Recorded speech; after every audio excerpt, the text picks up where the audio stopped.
हे hello guys, praise Lord.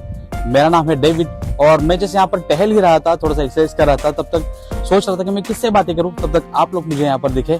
तो चलो आज मैं आपको एक कहानी ही सुना देता हूँ।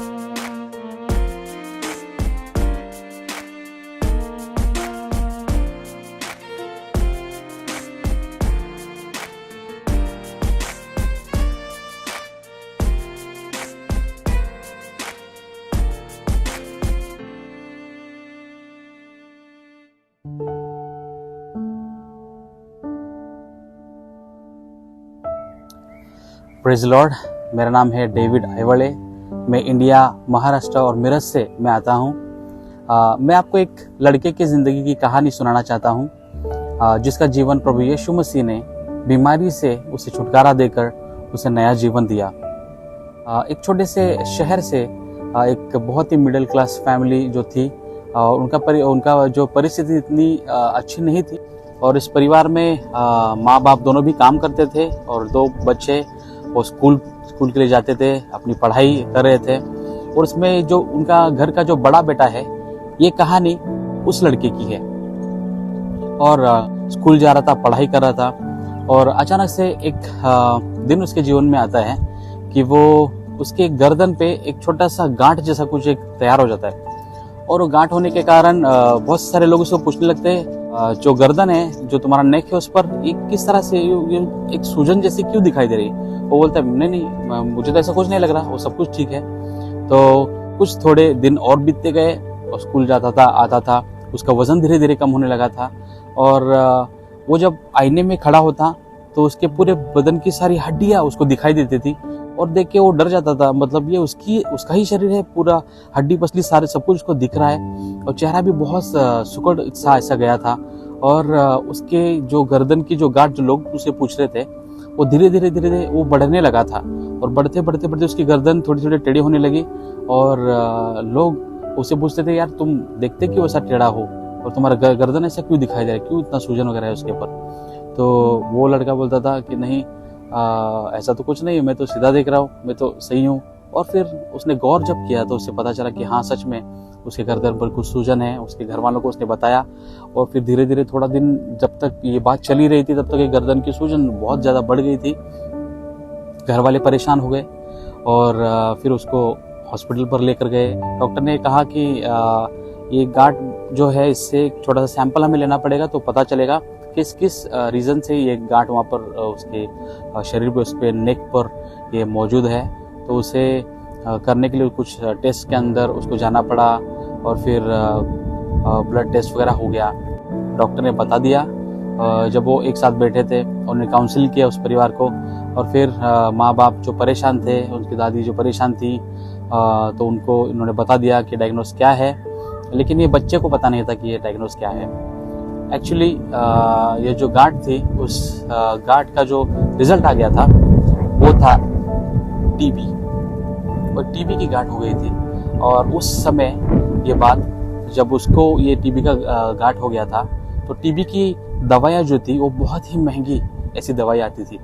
और आजकल हम देखते हैं कि इंडिया में शायद पूरे देश में और देश के बाहर भी शायद होगा, पता नहीं, लेकिन ये जो दवाइयाँ हैं अभी फ्री में लोगों को बांटी जाती है, क्योंकि बहुत सारे लोगों ने अपना जीवन उसने खोया। बच्चों ने, बूढ़ों ने और बूढ़ों ने, जितने भी लोग इस बीमारी से ग्रस्त थे, उनका बहुत सारे लोगों ने अपने जीवन को उन्होंने खोया है इस बीमारी के चलते। तो ये सेम बीमारी उसको भी हो गई, टीबी की। और वो खांसता था, चेस्ट पेन होता था, पसलियों में दर्द था, वजन कम होने लगा था, ऐसी कंडीशन थी। और डॉक्टर ने बताया हमें इमरजेंसी उसका ऑपरेशन करना पड़ेगा और वो गांठ है उसे निकालनी पड़ेगी। घर वाले डर गए थे और उन्होंने प्रार्थना रिक्वेस्ट सबसे करने लगे और खुद भी प्रार्थना करने लगे। तो फिर डॉक्टर ने बताया कितनी हो सकता है उतनी जल्दी उसका ऑपरेशन हमें करना पड़ेगा। और फिर ऑपरेशन के लिए उसके लेकर ऑपरेशन बहुत जल्दी उसका ऑपरेशन कंप्लीट हुआ। और ऑपरेशन के बाद डॉक्टर ने उसके परिवार को बोला कि जो भी दवाइयाँ हैं, इस दवाई को स्किप नहीं करना है। एक भी दवाई यहाँ पर स्किप आप करोगे तो मैं उसकी गारंटी नहीं लूँगा। आपको जो ये दवाई का कोर्स है, जो 6 महीने का कोर्स है, वो आपको पूरी तरह से फिर से आपको करना पड़ेगा। वो भी, उन्होंने भी सोचा कि चलो जो भी है करते हैं। दवाइयाँ तो बहुत महंगी थी, तो हर दवाई की, हर सुबह और शाम की दवाइयाँ जो थी वो बहुत महंगी आती थी, इसलिए उसके पापा एक्स्ट्रा काम करने लगे। वो किसी के होटल पे जाकर सुबह साफ सफाई करना, बर्तन मांजना और चाय के ग्लासेस थे उसको धोना, ये सारी चीज़ें उसके पापा करने लगे। और सुबह से शाम तक डबल काम कर हर एक दिन के लिए वो दवाई का इंतज़ाम करते थे। ऐसा करते करते करते 1 महीना, 2 महीना, 3 महीना गुजरने लगा। बच्चा बहुत टायर्ड फील करता था, उसके यूरिन का कलर, उसका स्मेल बहुत गंदा आता था, उसके टॉयलेट का कलर भी बदल गया। तो वो डर रहा था क्या हो रहा है मेरे साथ, कुछ खून तो उसके शरीर से नहीं जा रहा। ये सारी चीज़ें होते समय उसको बहुत दर्द ऐसा महसूस हो रहा था। दवाई की वजह से खाना पीना कोई टेस्ट नहीं लगता था। तो सारी परिस्थिति में जो वो बाइबल पढ़ रहा था, वो प्रार्थना करता था, तब उसने एक वचन को वहाँ पर देखा। और वचन कहता है कि यिर्मयाह उसका 29 चैप्टर और 11 वचन यहाँ पर कहता है कि मैं तुम्हारे जीवन के बारे में मैं जानता हूँ, और मेरे मन में जो तेरे लिए जो इच्छा है और जो संकल्प जो है वो अलग है, वो सिर्फ मैं जानता हूँ, और तेरे हित के लिए है और तेरे नाश के लिए नहीं, लेकिन तेरे आने वाले फ्यूचर के लिए है। तो मेरे विचार और मेरी कल्पनाएं तुम्हारे लिए और तुम्हारे फ्यूचर के लिए मैंने ऑलरेडी सोच के रखी है। तो परमेश्वर सच में बहुत महान है। तो जब ये लड़का उस वचन को पढ़ा तो उसने सच्चे दिल से प्रार्थना की, प्रभु अगर मेरे जीवन में तेरी कुछ संकल्पनाएं हैं, कुछ तुम्हारे मन में मेरे लिए कुछ हितकारक आपने अगर रचा होगा, तो मैं सच में मेरा पूरा जीवन पूरी तरीके से मैं आपके हाथों में सौंपूंगा, और मेरा जीवन ये मेरा नहीं रहेगा लेकिन ये आपका है। और मैंने 6 महीने जैसे कंप्लीट हो गए, और 6वां महीना कंप्लीट होने के बाद डॉक्टर के पास दिखाने के लिए गए। उन्होंने बोला 6 महीने तक जो आपने ट्रीटमेंट किया है बहुत सही तरीके से किया है, आपको कोई ज़रूरत नहीं है अभी ट्रीटमेंट की, किसी प्रकार का कोई अभी यहाँ पर बैक्टीरिया उसके इसमें बॉडी में नहीं पाया गया, टेस्ट भी बिल्कुल सारे सही है। तो जो कुछ टेस्ट किए थे उसका सारा रिजल्ट अच्छा आ गया था। और उसने कहा कि नहीं, अब से मेरा जीवन में परमेश्वर को दूंगा, और जो कुछ मेरा बचा जीवन है मैं तेरी महिमा के लिए करूंगा। तो वो आगे बढ़ता गया, उसने नए नए गीतों को लिखा, नए नए इंस्ट्रूमेंट सीखता गया, और फिर कुछ साल में उसने परमेश्वर की महिमा के लिए अपना जीवन पूरी तरह से उसके हाथों में समर्पित किया।